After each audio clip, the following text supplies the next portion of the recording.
people. We're going to kick ass. All right. We are live. Yes. All right. For everybody watching this, this is Rob Garcia, the Warrior Strategist. Hello. Today, I am very, very blessed because I managed to get on the appointment book of one Richard Kaufman, a legendary veteran podcaster, a good friend for 5 years. And we're going to be talking about all kinds of stuff in this interview. If you are a podcaster, this is going to be one of the most important interviews you ever listen to. So I'm super excited. Rich, why don't you take a little time and just tell us about yourself, a little bit about your life story, military service, all that good stuff, buddy. Hey, guys. My name is Richard Kaufman, also known as the Comeback Coach. Guys, thank you so much for having me. And Rob, appreciate you. I love you. I'm just a guy that knows a guy. I'm just a junkie who got lucky, but I am a retired disabled veteran, suicide survivor, and right now, top 0.5 podcaster in the world, over 1 million downloads, all by using Rob's teaching and also by using some of the things I've been taught in the Vetpreneur tribe. So for me, I'm just standing on the shoulders of giants. And my podcast is just beginning, even though we have over 1,000 episodes. But right now we're just beginning. So guys, hold on to your socks. This is going to be fun. Dude, what an intro. I didn't even know you had 1,000 episodes yet. I know I've been in a few of them, probably the forgettable ones. No, actually, your first episode is one of the most downloaded episodes ever, with over 15,000 downloads. Thanks, man. That's great to hear. And you and I, okay. So I'm going to tell the story. I'm going to get in the DeLorean a little bit, take us back to 2018. It was a bad time in my life, and we got some people viewing. Guys, if you're watching this, you know and love Rich Kaufman. Feel free to pop in the comments. If you're watching this and you have some questions about podcasting or media or whatever, feel free to pop them in. We're going to be talking to Rich about all kinds of strategies, visibility stuff. We're really going to get in the weeds because we want to create value for you, the podcaster, the audience, the person that wants to take their media platform to the next level. And we already got Lori McNeil, so we have some serious star power watching us. So, Rich, we need to be careful and deliver, dude. Lori is not messing around this year. And she's been on the show too, so. Good job, man. Because, yeah, Lori's was the cover of Shift Magazine. She's actually the current cover of Shift Magazine. And super excited to have her here. We got Doug Barry, obviously my Air Force brother, who creator of the Jasper the Rabbit storybook line. Great dude. And we've got Ginger and David. Oh, wow. This is just going to be a family reunion. All right, go ahead. Every one of the people you just mentioned, they've all been on the show. Every single one of them. Is the value of the Comeback Coach, baby. It's just getting that star power. You're taking everyday people and making them business celebrities, and I love it. So we're going to take the DeLorean back. We're going to go to 2018. I had come back from Qatar.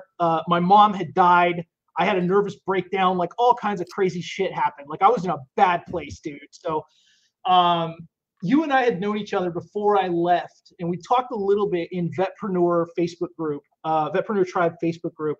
And so we'd known each other a little, you know, we were loose acquaintances. And then once I got back, we started talking more, and I started getting more visible. I was staying at my sister's house, is in Eureka, California. And about that time, it hit me. I'm like, why don't I create a tactician's guide to running a veteran business? So almost like an MBA level, like fast track course. Because us veterans, when we serve, we're sent to accelerated schools to help us learn our jobs. So we're sent to like A school if you're in the Navy, or tech school if you're in the Air Force, or, you know, every service has their own branch of accelerated training to teach us our jobs. And I thought, why hasn't anyone done this for business, for veterans, so they can get the equivalent of an MBA and learn some of the skills that they need? And so I came up with the Veteran Entrepreneur workbook that you just held up. And I actually sold out of every printed copy. It was a big success. And I'm looking back at it. You've always been a big fan of it. You've always complimented me on it. Thank you. I appreciate it. I've gotten nothing but pretty good feedback on it. And I'm looking back now and I'm just like, oh my God, if I reissued this, which I'm seriously considering, I would sell out, because with the stuff that I know, and now that my tactics are even better. But overall, this guide, and I'm only saying this because you are a very loud and vocal fan of this. You said that this guide specifically, I'm going to unblur it real quick, helped you in your early days. All right, here we go. So this is kind of what it looks like. This is Rich's favorite part, is the military business planner. Rich says he uses this often just because it helps him to stay focused and it helps him. But we went over some good stuff: how to create a high sale week with goods, how to design the high-end consulting call, how to do Facebook Lives properly, all kinds of stuff. It was a very robust planner. But Rich credits some of his growth with this, which I'm always grateful for. And I'm glad I could, I'm glad I could help you out in the early days. So why don't you tell us about what made you start a podcast? Well, I was with GNC for over 30 years, besides 23 years in the military. And I started a podcast just trying new products. Say, listen, guys, great product, tastes like ass. If you want to buy it, buy it. If you don't like it, it's okay. But then when I lost my vision in 2000, about 3 years ago, a bunch of my amigos said, hey, you're the comeback coach. You need to come back. And who I'm talking about is Tammy Moses, Dudek, Curry, Balish. They're like, you need to come back, but I'm 80% blind and I didn't know how to come back. So I'm like, hey, let me just restart the podcast. But now I switched it to where the first guy I interviewed, actually, Tammy was the first person I ever interviewed. You were number 2. But the third person I interviewed was a guy that had his arms blown off and his legs blown off. And he was skiing in Aspen with his family sitting in a hot tub. And I'm like, wait a minute. This guy's got no legs and no arms. He's sitting in Aspen, Colorado, sitting in a hot tub, chilling out, living his best life ever. Why can't I? So what is the secret? So then I just started interviewing people about, the hardships that they went through and the successes that they're having. And now we've interviewed everybody from you, Steve Sims, Mr. Davis. We've had people, Lee Steinberg, the greatest sports agent of all time. Dale Comstock is coming on. So, we've had so many people that are on, and it's just getting started. So that's why I started the podcast, to let people know that your past doesn't dictate your future. Yeah, and it's very specifically named Vertical Momentum because it's about the climb. But now I can't take any credit for that because I put a post out on Facebook and Mr. Daniel Faust came up with a name. So it's all because of Mr. Daniel Faust. He actually came up with that name. So I give him all the credit. Nice. And let's give a shout out real quick to Marshall Tarrant, who popped in a comment. He's just saying, what's up? Good to see you, Marshall. Marshall, if you guys don't know him, runs Vetpreneur Tribe and is a very successful, he does a lot of things. I'm just going to say serial entrepreneur for now, but he's an unbelievable business developer, brilliant mind. We've featured him in Shift Magazine. We brought him in studio in San Diego, but just glad to have him here. Glad to have everybody watching. So you started getting these interviews. You started to gain some traction. And here's the important part, Rich, because so many people are, I'm just going to say it, they're running their podcast like a hobby, right? They're not serious about it. They're kind of, hey, I'm going to put this out and, I'll get a couple views and just whatever. How does someone go from doing a hobby podcast and turn it into a career? Well, let me tell you the story behind that, if you don't mind. Sure. I went to MIC DC in 2019, where we think we were a day off. I missed you, but yeah, by a day. And me and Stephen Eugene Kuhn, we had a rift between me and him for the last couple of years. And then I went up to him. I'm like, bro, what's your problem? He says, the reason why you're not successful because you don't focus. And I'm like, what do you mean? He said, focus, follow one course until successful. He said, you're doing everything. You're the supplement guy. You're the comeback coach. Nobody knows who you are or what you do. And that's when I said, okay, podcast is it. This is it. And I let everything else go. So for me, I had to put everything else away and focus on one thing until I became where I'm at now. But I also picked my mentors very, very carefully. Like Mr. John Lee Dumas is a mentor of mine. Ed Milet is a mentor of mine. So I picked my mentors very, very high, found out what they did, and started to emulate it and put it into my business. So that's how it all started out. Because and then me and Kuhn, we hugged it out. But he's like, bro, you're not known for anything because you're not known for anything. And that kind of just like, oh shit, you're right. So I went back and I stopped everything else except for the podcast. And now I don't do anything else except for podcasts. So it always stings at first a little bit. And it's always with love when a mentor, you know, gives you the honest feedback. And that's how Kuhn is, direct advice, which is why he's created so much impact in the business world. But I've had people also just flat out tell me, hey, dude, your magazine's ugly, or, you know, you need to focus on this, or stop being all over the place, blah, blah, blah. Some advice is good, some isn't. But you're right. You have to choose mentors carefully, because you need one that is in alignment with your goals and has your best interest in mind at all, not just somebody with an opinion. And that's a big one, man, because trust me, I get all kinds of advice. Some of it's helpful, some of it's not. Some millionaire tried to talk me out of making a magazine. And when I first started, and they're like, you're going to lose money. You're going to waste a lot of time. It's not going to go anywhere. I'm like, Jesus, dude, how about some optimism? And I said, the hell with him. And I created Shift Advanced Life Design magazine. 6 years later, I'm still going strong. I made tens of thousands of dollars from it. And I've interviewed, you know, Steve Sims, Dale Comstock, and Scott Oldford, Mike McAllowitz, like some really big names, because I didn't follow that advice. And this person's a great person, but he was framing it from his own perspective, which is what you got to be careful at. Because some people will give you advice that is based upon their own either intimidation or their own fear. And that's not how successful people get ahead. So anyway. Well, what happened was, because I when John Lee, because I actually interviewed him twice now, and we're going for number 3 soon. I asked him, what can I do better? And he's like, bro, all you're doing is audio. He's like, you need to start doing video, or your business is going to go in the shitter. And now it's the day I started doing through StreamYard, going video and audio, because it's something that my mentor said. He's like, 85% of people are on YouTube are searching for podcasts. Ask him where my Freedom Journal is, because I bought that thing 7 years ago, and maybe it got lost in the mail, but Dumas owes me a Freedom Journal. But you know, the funny thing is, I've done his Freedom Journal 8 times now. I do it every 90 days. And I write my goals. 1 million get downloads. The next now it's 2 million downloads. So I physically write down my goals every single day to achieve them. Good. It's so important to have a focused system and have guidelines, which is why I'm glad my workbook helped you, Rich. Because I follow that stuff too, and I don't want to make this about my stuff. I'm about to release a new tactical CEQ guide, but you and I are going to be talking about it. You and I are going to be like working on the strategies together.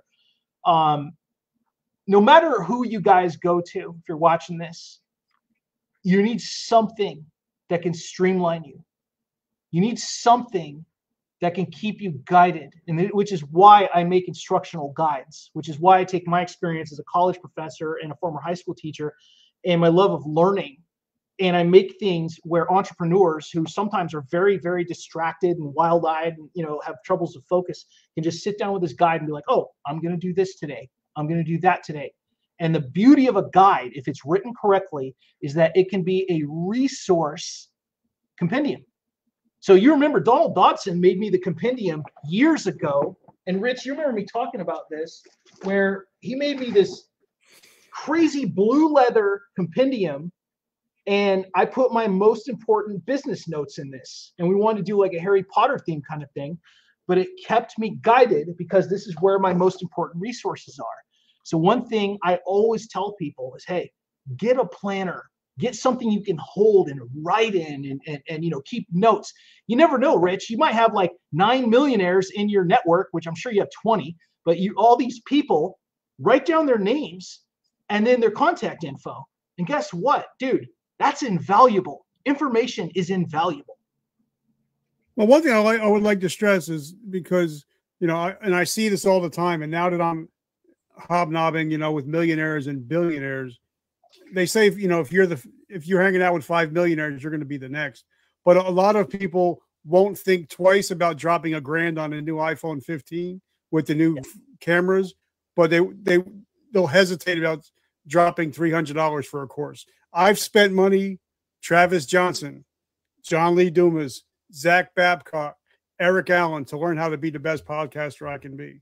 And those are not, they weren't costs, they were investments. And they have huge ROIs. So guys, if you have a smartphone, you should be able to download, start taking courses, because invest in yourself before you invest in a new cell phone. So I was the same way, man. I got back from the Middle East and I invested in Jillian Sandoval. She goes by Jillian Clark now, but I dropped some money, and my return on investment, 6.5 times. I got 6.5 times back what I paid her, and we made the Tactical CEQ course that broke 20,000 in sales. It might have broken 30. It's got, I mean, there's a do-it-yourself course now. There, you know, I just released the ebook and the printed version. Actually, it's coming out tomorrow. But the point is, find the people that have done the things that you want to do, and don't be scared to invest in them if it's right. And this is Rich. I'm gonna be really honest. There's a lot of people out there selling courses that are not qualified, or they're selling courses that are very, very low quality. And there's a few ways that you can tell whether somebody's worth investing in or not. The first thing is to Google their name and the word scam or ripoff, and see what and then Google their reviews. See what people say about their stuff, about working with them. Most courses out there, the bad ones, are at an informational level. They'll just give you broad brushstrokes about a topic, right? The really good people are tacticians. How to. This is what you do. Here's a list of resources. This was my plan, you know, year 1, year 2, year 3, step by step. That's the difference between a bullshit course that you overpaid for, probably from somebody with a 2 Comma Club award on the wall, versus somebody that's an actual expert like Scott Oldford or Marshall Tarrant. Somebody's got results behind them, that is a brilliant person and can see what you're doing wrong within 3 seconds. I know right away. Go ahead. Kind of like Sean Douglas. If you want to be a TEDx speaker, you need to talk to somebody that's done 3 times TEDx speaker, like Sean Douglas. If you want to overcome imposter syndrome, you talk to somebody that's overcome it, like James McNeil. If somebody hasn't done it, how can you invest in somebody that hasn't done it yet? If you're 20 years old, you cannot be a life coach. You haven't lived a life yet. You know, let me know. Show me a 45-year-old guy, father of 3 kids, living in a beautiful home and driving a boat and having a successful business. That's the guy I'm going to invest in, because he's already done it. Yeah, that's a great way to look at it, Rich. And as I've gotten older and a little bit more mature, I realize now, when you're dealing with experts, it's not what I've done for myself, right? Because I'm 3 pages of Google, I'm 235 media interviews deep. It is what my clients have done with my training. Doug Barry's on here. He's been on TV 4 times now, taking my training. I've gotten 14 people on TV. That's the person you want to work with. I'm not saying this to like toot my own horn. I'm using this as an example. You need results. You need somebody that who can teach stuff at a level where about 80% of the people that work with them can replicate and even do better, right? Patrick Kirby. Everybody knows Patrick Kirby. He was my first Tactical CEQ student. That dude might be the mayor of this town now, right? He's gotten so many freaking interviews and so much podium time. It's ridiculous. He was literally the first person I taught Tactical CEQ to, and is just about, you know, you and him are like some of my greatest success stories. And his book is fire, by the way. So if you don't know about it, without raising money, his book is amazing. Dude, I have it. I don't even have a nonprofit. I just bought it because Pat's an awesome trainer, and he's the go-to in the nonprofit space. Yep. He's Travis Johnson as a civilian. Yep. We welcome Jared Ledbetter, and we got Frank Manteau as well from the Crayons Ready to Eat. Awesome. Okay. So let's create some gold for people that have a media platform and need to grow it. So you're starting to get traction. You're reaching out to these celebrities. Like, how did you land some of these names, dude? Because you've interviewed some big people.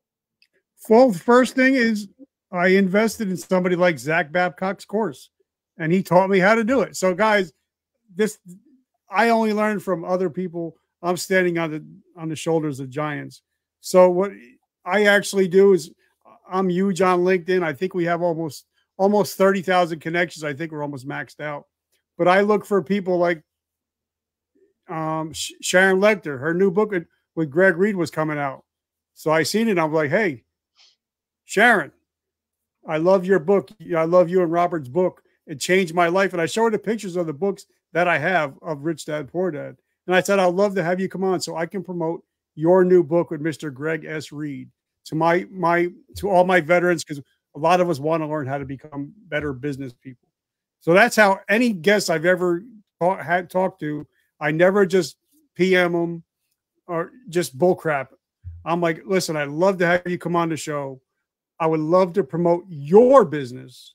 I never mentioned me. I always wanted to promote your business so we can get more books sold, so we can get your business out into the veteran community. And that's how I've approached every single person that's ever been on the show, is how can I support you? How can I better you? I mean, if it wasn't, but now I got to say it's because of people like Tammy Girl, I wouldn't been able to get Steve Sims. I wouldn't be getting invited to go speak at Mr. Richard Branson's event when it comes around again. So for me, it was all about building relationships, and it's not who I know. I know who I know. I don't know who you know. So, and if I treat you right, you're going to introduce me to your friends. Hey, and big shout out to Tammy Girl, Tamara Lennon. She's helped me out as well, and I cannot say enough good things about her. Sweetest person ever. She is a bulldog when it comes to just managing high-end people and making those connections, and just one of the most tenacious people I've ever seen. I love her to death. Nothing but value. So she's helped both of us. That's awesome. Like I said, it's all for me. It's about building relationships, because I interviewed Steve about 5 years ago. I just interviewed his son last week. So if I didn't continue the relationship for the last 5 or 6 years, I wouldn't be able to interview his son and be able to talk about Steve and his wife, Claire, if I wasn't in their ecosystem for the last 5 years. So for me, it's, me, I learned this from one of our great friends, Mark Dudek. It's all about building relationships and being involved in their ecosystems. Exactly. Rising tide lifts all ships. Once Tammy Moses taught me that, it completely changed me. It changed the way that I started doing business, because I was very self-absorbed when I got into the business sphere, and I was very sell versus solve. Once I made that transition, that was a big one, man. So you and I both know the value of lifting other people up and recognizing the people that have brought us up. Now you and I are the ones doing the teaching, which is really cool. So you connected to him. You also said something really valuable. For anybody taking notes on this, this was something: always lead with value instead of asking for something. So if you think about a high-end person, if you think about somebody that's a multimillionaire or somebody that's really, really successful, everybody and their brother is trying to ask them for something. And when you and I, Rich, we lead with value, we email them, and we're just sincere. We're just ourselves, right? When I reach out to somebody for Shift Magazine, first of all, I've done my research. So I'll start off with a personalized statement. This is how I got Sean Kanan. I reached out from Cobra Kai. I reached out on Twitter, and I just said, hey, man, I'm a huge fan of your work. I know that you've done a lot of stuff with soap operas. I'd love to interview you for the Brett Davis podcast and for Shift Magazine. Let's get some interviews going, and I'll be happy to promote your Way of the Cobra book and your training on the side. Sean has a couple different ventures besides being on like The Bold and the Beautiful and in the secondary star of the Karate Kid, and then being in Cobra Kai season 5. Like, he's a very accomplished dude, very down to earth. But the point was, I led with value versus, hey bro, I need something. Because all of us, when we get to a certain level in business, we start getting a lot more of those. The hey bro, hey Rob, can I pick your brain? Hey Rob, can you teach me PR? Hey Rob, I have a nonprofit. Can you teach me how to run a nonprofit and get in the newspaper? Yeah, it comes with an invoice. Sure. Who do I make it out to? That's the transition, dude. But for me, and this is a tip that when I first started podcasting, and Rob, I didn't know anybody. I didn't know anything really about podcasting. So what I would do is, if I wanted, say, Steve Sims to come on, I would go out and buy his book. I would actually do a review where somebody can actually buy the book. I would post it on all my social media, and I would tag him in it, so he knows that I bought it with my own money. I invested in him. I'm getting people to buy his products, and I'm not asking anything for him. And I think after somebody sees your picture and your face long enough, they're going to say, wait a minute, who the F is that guy? And eventually, if you show enough value, they might invest in you to come on your show or be a part of your show because you've invested in them and gave something without them even expecting you because they didn't know who the hell I was. But that was just something that I picked up from Zach Babcock. So he taught me that aspect. I love it. That's so good. I actually wrote that down. I've never ever even thought of that. So that's amazing. So the podcast evolves. You have to upgrade. You have to, just like Shift Magazine, you and I both have been in this awesome climb, but we've had to be better at what we do. How do you give your podcast a facelift? First of all, you got to look. One thing I noticed in business, because now we're up to 1,100 interviews, and I've had millionaires, billionaires, authors, doctors, athletes, and I'm always watching what they're doing. And I realize that if you're an athlete, you want to see what Jerry Rice is doing, what he did it to make it to the Hall of Fame. You don't want it to find out what the guy that got one more catch than you does what he's doing, because that's not going to get you any further. So what I do is I find out who's crushing it, who's number one, the top 10 in my industry, find out what they're doing, how they're doing it, and then reach out to them. Like I reached out to Tony Watley. He's got a podcast called 360 Driven. And I said, bro, everything you've been doing for the last month are fire. I love the way you're coming up with new pictures. I love the way your posts are. He's like, you need to get Chat GPT-4 so you can learn how to do use their graphics and stuff. So that's what I did.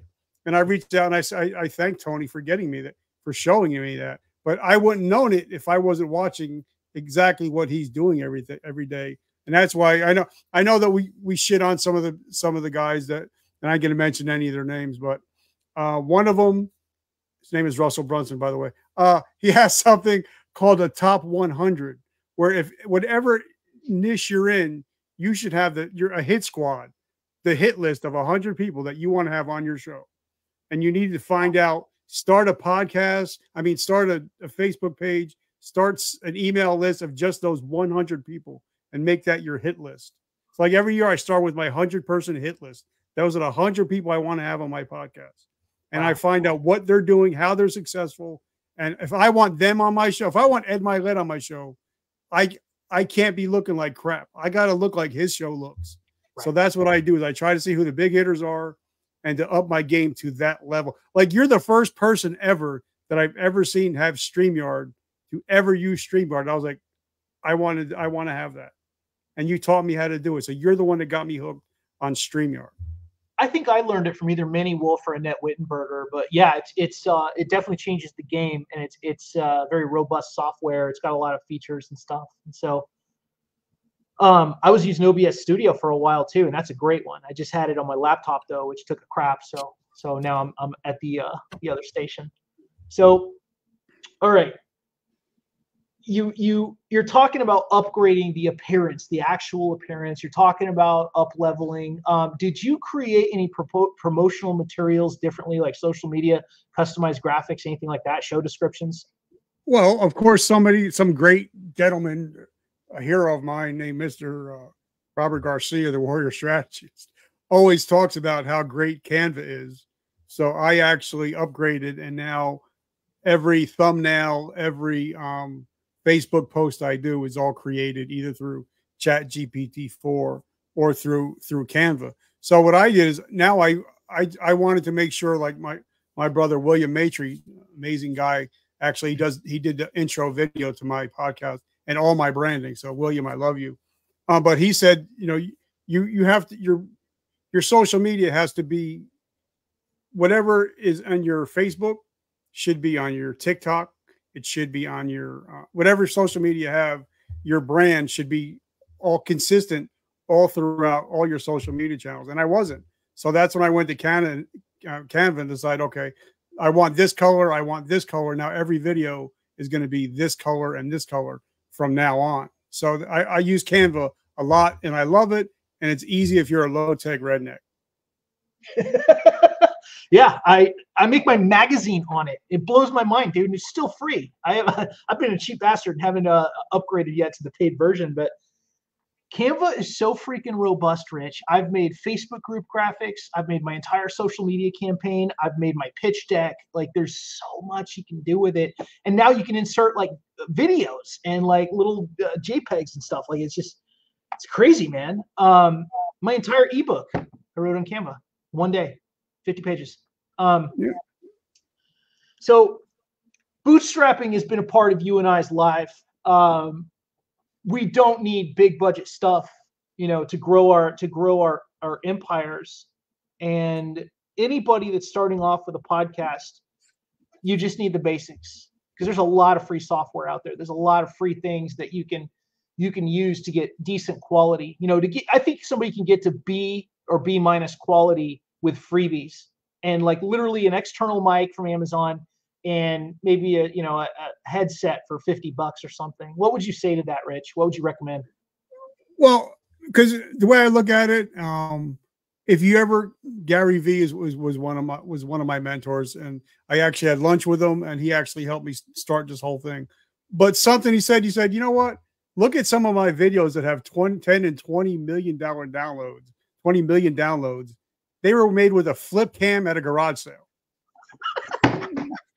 So it's not what you have. It does, like for me, when I started out with my cell phone, and I was doing audio only through Anchor. Now it's Spotify. So you don't need anything except your phone if you really want to start out. And for now, now the only thing is I have my mic, I have my laptop, and I have my phone. So I think altogether maybe I have $500 worth of equipment. But it's all about the quality. You can have the best equipment, but if you're making shitty quality product, nobody's going to listen anyway. So make sure your content is the best it can be, and then you can always upgrade down the road. I think a lot of people get paralysis by analysis. They think, I need the perfect microphone, I need the perfect this, that, and they never get started. So my best advice is, if you want to get started a podcast, just start. Anchor, Spotify is free, doesn't cost you anything, and then you can always upgrade down the line like I have. I only upgraded to audio and video when John Lee Dumas said, "Hey, stupid, you need to go video." And of course, StreamYard, I use the free StreamYard when I first started, so it didn't cost me anything extra. So I think you just need to find out, all right, do I want to do something? Well, step into it and do it, and I'll figure it out later. So decision paralysis is very real, especially if somebody's a little bit of a perfectionist. Like they're going to overthink what they're doing versus just taking action and getting after it. Everybody starts off and their stuff is, it always has room to improve, which is great. And I'm looking for something right now. I'm not being rude. I'm just trying to show people how they can maximize the existing resources they have. Like Rich said, if you're starting off in podcasting, get yourself, an external mic, get yourself a headphone and basic pictures with your phone and stuff, and maximize it. Create your own filters, make your stuff look good as you can, up to your level of technology. You can always upgrade later. You can always improve your stuff. I don't know why I can't find this, but the point is, and I'll give up here if I can't find this in a minute, but the point is, I took a photo of myself using my phone on the sidewalk here in San Diego, and I turned it into a magazine cover. And it turned out to be one of the best covers I've ever done, not because it was me, but just because of the color and because of the usage of, filtering and lights and the composition of the photo. But no matter what you have, for people starting off, no matter what you have more than you think you do. You have more resources available to you. There's a lot of free stuff out there. Don't ever talk yourself out of doing what you want to do because you don't feel like you have enough money to invest. There are some guys like Ryan Landry put some investment into his stuff, and it's why Everlasting Veteran Podcast is so powerful, because he went for high quality immediately and he got it. And this is why he's interviewing like country stars and like really high-end people. But just take the existing resources that you have and utilize them versus making an excuse. No decision is always going to be worse than some decision. So stop being scared. That's my best advice. Yep. And make sure that you're following whatever you want to do. Make sure you're looking at who's doing the best at what they're doing, and don't bite off of them, but learn what they're doing and then incorporate it into your style. Because I can't be Gary Vee. I can't be Ed Mylett. I can only be me, but I can incorporate what they're doing that's successful and get rid of the stuff that's not being successful. So that's something I would definitely recommend, is making sure whatever you're doing is your style, and you're just not trying to be somebody else. Emulate, not copy, is how to look at it. And emulate means reverse engineer what somebody's doing. What factors and variables do they have in their operations? And then what can you take to apply to your own stuff without copying their stuff? So I found this cover. I shot this with my phone, Rich, on the sidewalk outside of my apartment. And I got a very high quality magazine cover out of it. So the point is, you don't always have to have the fanciest equipment out there. You just have to have creativity and some resourcefulness, and you can create an unbelievable product until you have time, until you can invest and get better equipment. I mean, you and I'm doing StreamYard for free right now. Pretty sure it's free. I've got like a $15 Amazon light so that, I have some light quality, and that's it, man. You don't have to overthink this. If you want to create a high quality podcast or magazine or whatever, start thinking about what's available, and then A-team it, MacGyver it, make it from nothing, like Tony Stark in the caves of Afghanistan making his first Iron Man suit. Well, like our first 3 years in business, we had a $0 budget. Everything we did was free, and I still used a free headliner app that actually makes 60 seconds videos for me. So everything I did for the first 3 years was free except for the phone. So if you got a $0 budget, you could start a podcast or write a book or anything like that if you have a $0 budget. Yeah. I used Canva and just wrote an ebook yesterday. Free. It's just time. And everything out there is free. If somebody just has the drive and the desire, the motivation, they can do whatever they want. They can literally print money from air. I'm going to release this guide tomorrow, and I'm projecting I have no idea, because I'm going to be applying press releases, all kinds of crazy shit to it. But in my heart of hearts, I'm going to make at least $1,000 off this, off something that I created from air. It's just my knowledge. It's just selling my knowledge, my tactics, my results, like the greatest things I've ever done for clients, and create this crazy book. And I did it for free on something that costs nothing, and it's pure profit. You cannot have a better business model than 100% pure profit. Well, plus also for me, it's kind of like, I get Audible. I use the $15 a month Audible, and I download a book, like 5 or 6 books a month. But because I got a $15 monthly membership, I just interviewed Hormozi's business partner, and Hormozi's coming on the show soon. But because I spent $15 on a book, I'm probably going to make 20, 30 grand, because I spent $15 on a book to learn about what he's doing and find out who his business partner is and hooking up with them. So guys, even for $15 a month, you can get over 100 million books for $15 a month. If you can't afford $15 a month, then you got bigger issues than trying to start a business. Yeah, I hear you. And the tighter you are with money, the harder it is for you to make it, honestly. Yep. Anytime I've had a windfall, anytime I've come into money, and I've always either upgraded my business or I've used it to help somebody. I have no problem investing in my company, buying experts, hiring consultants, whatever, because money's energy. And once people start realizing that it is an infinite resource, they're going to do a lot better. They're going to understand it, and they're going to get over poverty mindsets. And I wish a lot more veterans, I wish I could hammer this lesson into them. When a veteran business owner invests in themselves and they hire the best experts out there, an expert will save you time, money, and will get your business running far better, because they are quick, they're experienced, and they know right away. I've worked with some people that are flat out geniuses. I know geniuses in my network that in 10 seconds can diagnose what I'm doing wrong and have a solution that works. That's why everybody should be investing in experts, not gurus, experts. But I also, so I just want to say, then we'll carry on. But I think your business didn't really start to explode until you helped out Michael Dolbo, and that's when it took off. Because I think that's when people are like, okay, Rob's not in it just for the money. And after what you did and what we did for Michael Dolbo, he actually does all the intros and outros for the show since then. But I think if you, that's when you really started to take off, because people realized, all right, he's the real deal. He's trying to make a difference, not just trying to make a buck.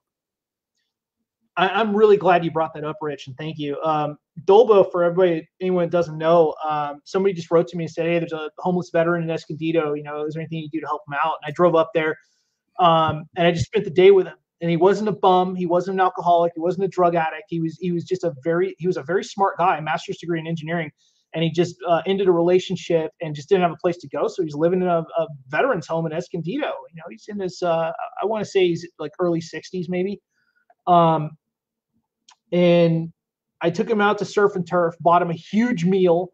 And then we went to I think it was Veterans Day or the 4th of July, but we went to this crazy veterans event. We were surrounded by veterans, and he felt a lot better about things.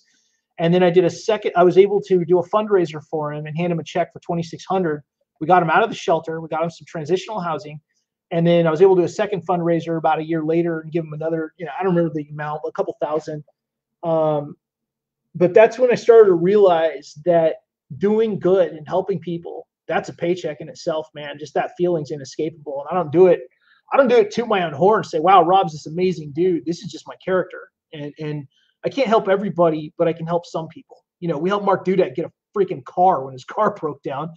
We just leveraged my Facebook group, and I can't remember the fundraiser we did, but we were able to send him some money. And I remember he drove off the lot with a freaking used Mercedes. I don't know how he pulled that off, but I've also helped a veteran escape a domestic abuse situation with a donation. And I think there was one other. So once in a while, I'll do these small micro fundraisers to help people out, because that's just, it's just where I find value.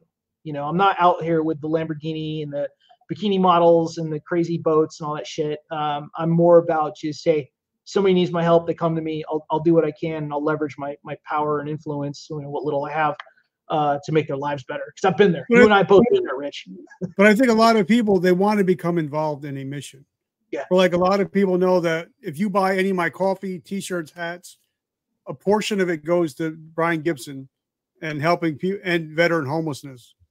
So that's where my money goes. But a lot of people get involved. Like somebody just bought $200 worth of Ginger and David stuff just to support the mission. But I think people want to become involved in a mission. There's a reason why people buy Bomba socks. They're not the best socks, but they have a great fucking mission. So people want to get involved in a mission. And if you want to be more successful in business, get behind a mission, and people are going to get behind you and the mission.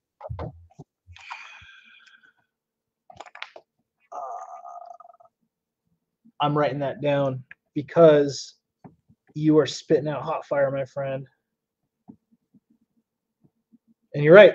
People do love a mission. People do love being part of a team again. People do, especially veterans. They love working together, coming together to make something amazing and awesome. One of the biggest lessons that I'm really proud of is that I've been able to take my magazine and use it for a force of good. You know, we cover all kinds of stories. It's mostly lifestyle business stuff, but to be able to give a spotlight or a voice to people that are starting off in business, or that are raising money, or that are in a tough place, and then turn around and like donate to them or to buy from them, that's what I use a lot of my income from Shift Magazine. I'm not out here like living this unbelievable life in San Diego. It's a cool life. I'm very grateful for it, but I'm more about giving back and helping people that are in need. I've been very blessed, dude. You and I both. We both pulled ourselves out of the gutter. We both created our success organically. And now we're at this place where we know who our true friends are. We know who's been there since the beginning. We know who's tried to stab us in the back. Look at you. I don't know if you can see that. Yeah. That's from Michael Peterson. Yeah. So in order for I actually have a knife hand forged by a guy that was on Forged in Fire on the History Channel. And I'm just a dropout. I'm just a drug addict. So if I can do it, guys, you can have people like that in your life if you just give enough back. Yeah. Yeah, man. Mike made me some beautiful knives as well. And it's just, that's when you start attracting sponsors. That's when you start attracting people to you, when you're putting out a great product and you've got that energy, man. So let's fast forward, Rich. What's on the agenda for 2024? Well, my goal, and because what happened was I interviewed somebody on, it was New Year's Eve. And he said, I want you to write 2 things down for the next year. And I'm like, bro, that bullshit. It doesn't work. He said, just do it and come talk to me in next year. And I said, okay. So I wrote down the word intention, and the word attention for the last, and that's what I've been focused on for the last, and I write it every day. I write my goals down. I write my, my intention, my attention. I had something on my dream board, and I think if you don't have a dream board, guys, you're missing out. I've been having a picture of the Bahamas. I wanted to take my family to Atlantis. For the last 10 years, my wife finally said, hey, we booked a cruise and we're going to the Bahamas. So I'm booking a day for the family at Atlantis. Now that's been on my dream sheet for the last 10 years. So make sure you guys have a dream board so you can actually hit your goals. And my goal for this year was to hit 1 million downloads, and we just hit it on Monday. Now my goal for the next year is 2 million downloads, but I also want to be a guest on over 250 podcasts, because I found that's the best way to get more people to watch my show, is to get on more shows. And that's something that I've learned from the best. There's a reason why Steve Sims is doing 8-9 podcasts a week. There's a reason. Because once you get in front of somebody else's audience, and then somebody else's audience, it rolls. And then when somebody says, hey, you were on Steve Sims, well, let's get you on John Lee Dumas's, let's get you on Ed Milet. So the ball just keeps rolling. And I got invited to come speak at my friend Todd Saylor. He's got a 140-foot yacht. His house is next door to Tom Brady's. He said, why don't you come speak to my 10 people that I'm inviting down. Come out and hang out in the tiki hut for the weekend. So I'm going to do that. So for me, my goal is just to keep moving up and providing value and trying to change as many lives as I can. I love it, Rich. And I'm a big proponent of dreams. I keep 3 little toy Porsches in front of me to remind me, like, hey, this is my dream. I've pushing for over 15 years to have a Porsche Boxster, and I'm going to get it. That's amazing, Rich. So we're getting up to almost 50 minutes here. So let's end with just one piece of advice as far as from the podcaster perspective. If somebody wants to make their distro plan better, what are some basic tips you can give them? Because distro is everything, man. What are some of the things you did that you felt saw an uptick? All right. So is it okay to say one curse word on here? Sure. All right. Fuck what everybody else thinks. Because the people you think are going to support you are not going to support you. It's going to be the strangers that are 100, 200, 300 miles away that are going to support you. So if you don't think your friends and family are going to support you, you're wrong. So guys, that's the first thing, is don't worry about what everybody else is saying about you starting it. So that's the biggest piece of advice I can get. But also, somebody once told me that if you're not everywhere, you're nowhere. Now, does that sound familiar? It came from a course that I took, that if you're not everywhere, you're nowhere. So for me, what I did is I picked 2 major platforms, which is Facebook. I think we're at like 10,000 followers, and I had over 5 million views on Facebook from Facebook Lives. But also I picked LinkedIn, but I'm also on Facebook, Instagram, Twitter, LinkedIn, Pinterest, Tumblr, Flickr. I'm on 24 other social media platforms. So like Russell Brunson said, if Zuckerberg smacks you down and kicks you off Facebook, you might be out of business if you're just on one social media platform. So make sure you're on as many platforms as you can be.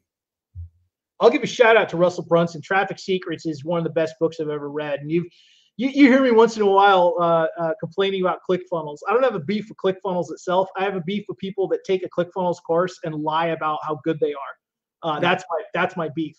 Yep. Russell Brunson is an excellent teacher. I think he knows his stuff clearly. But Traffic Secrets is a spectacular book because you're right, Rich. He talks about the need to not be dependent upon Facebook and to have multiple platforms. I'm the same way, man. I'm on Pinterest, Reddit, all kinds of weird shit. And Mike Peterson just popped on, by the way.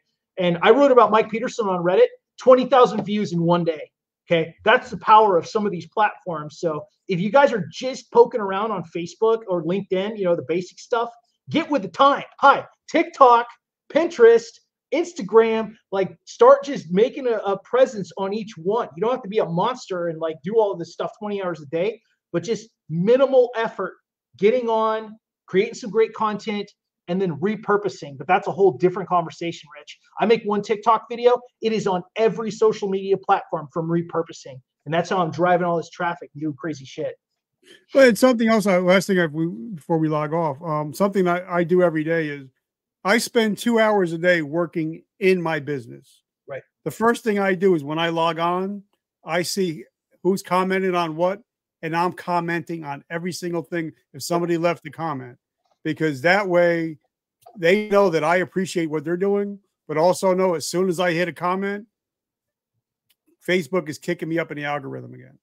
Yeah. Also, what I do is every day, I mean, we have over 8,000, almost 10,000 followers on Facebook. I go on Facebook every day in the morning and wish all of my friends a happy birthday through Messenger, because something that Mr. Dennis, you told me that from when he was working at Yahoo and Facebook, as that if you send a message to somebody on Facebook, guess who's going to be popped up into the first part of their social media feed? The first person that messages somebody on Messenger.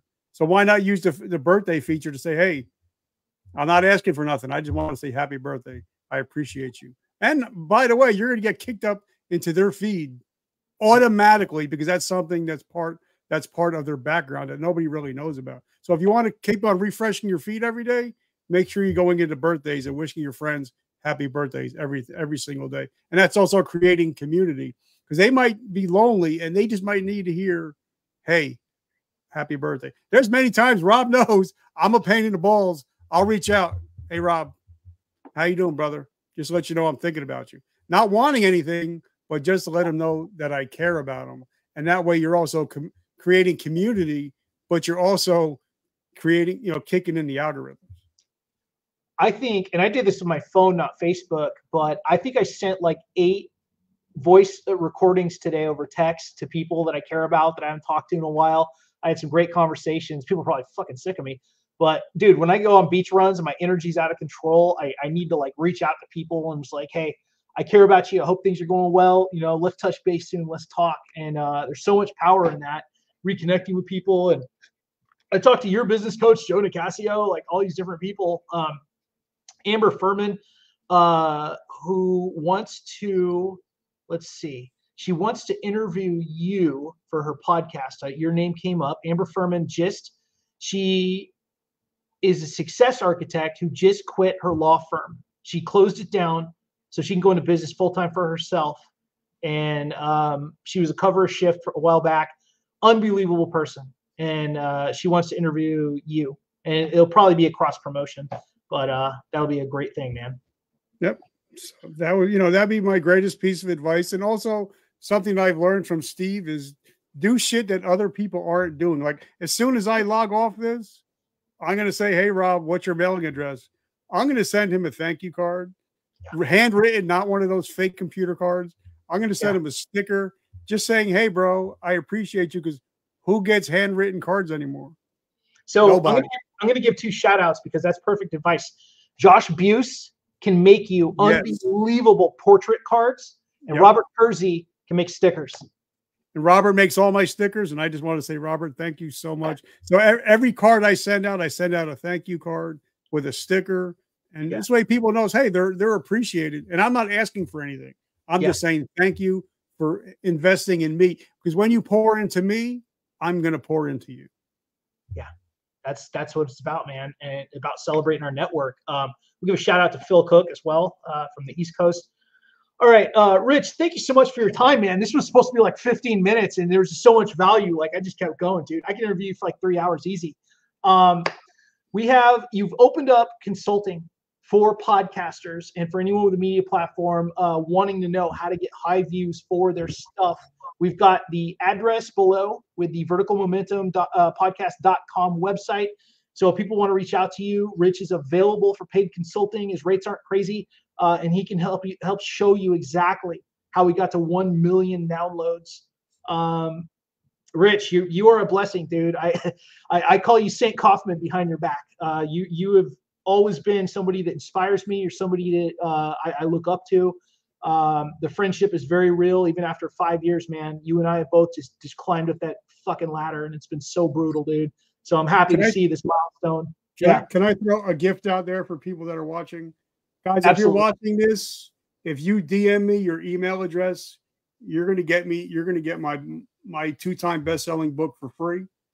Not going to cost you anything. Just DM me your email address. And also, if you do get my coaching, something we just added, if you get my coaching, even if it's just for 1 month, we're going to do a free Facebook ad just for your business.